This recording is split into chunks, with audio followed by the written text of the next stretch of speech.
What is your grievance with me? मुझसे क्या गिला है? What is your grievance with me? मुझसे क्या गिला है? जब दो शख्स का आपस में इख्तलाफ हो, किसी मामूली सी बात पर नाराज़ हों तो बात ना कर रहे हों, उनमें से एक पूछ सकता है कि मुझसे क्या गिला है।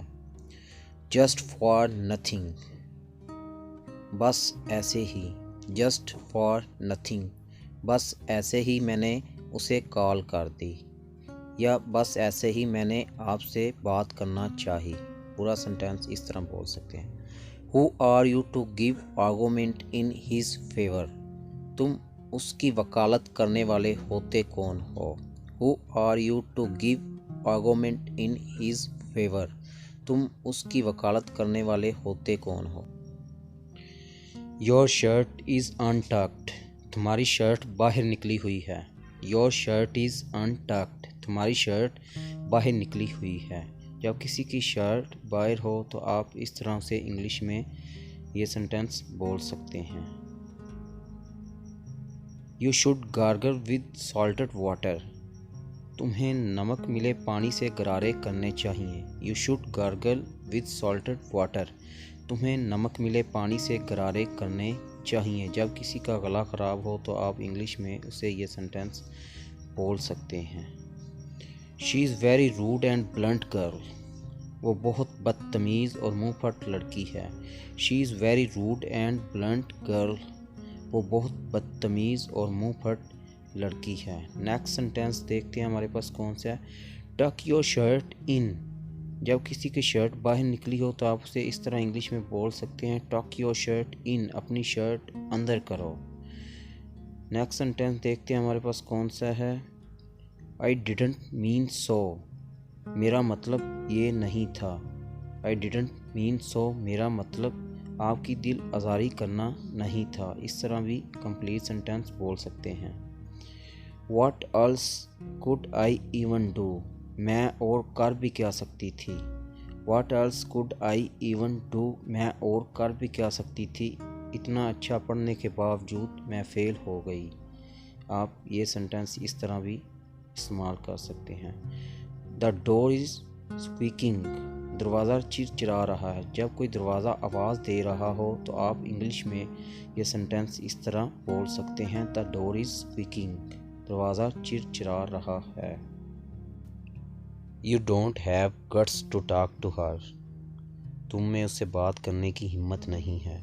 You don't have guts to talk to her, तुम में उससे बात करने की हिम्मत नहीं है।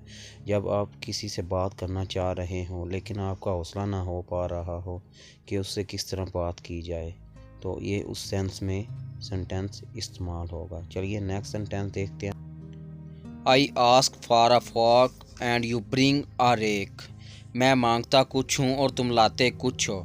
आई ask for a fork and you bring a rake, मैं मांगता कुछ हूँ और तुम लाते कुछ हो। जब आप अपने सर्वेंट को कहते हैं चाय ले आओ और वो आपके लिए कोल्ड ड्रिंक उठा के ले आता है। इस तरह एग्जाम्पल दी जा सकती है।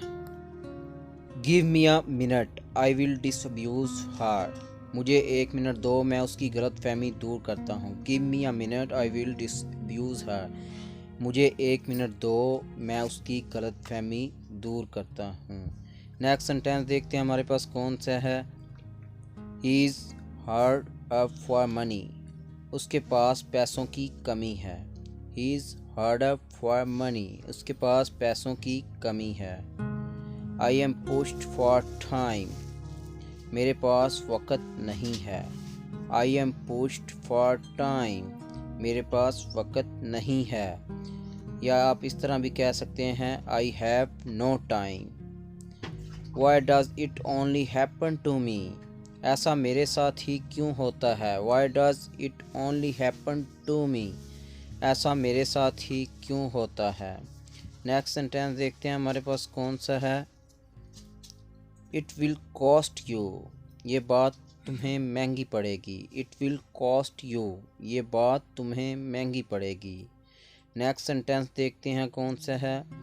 Why do you jump down my throat, तुम मेरे गले क्यों पड़ते हो।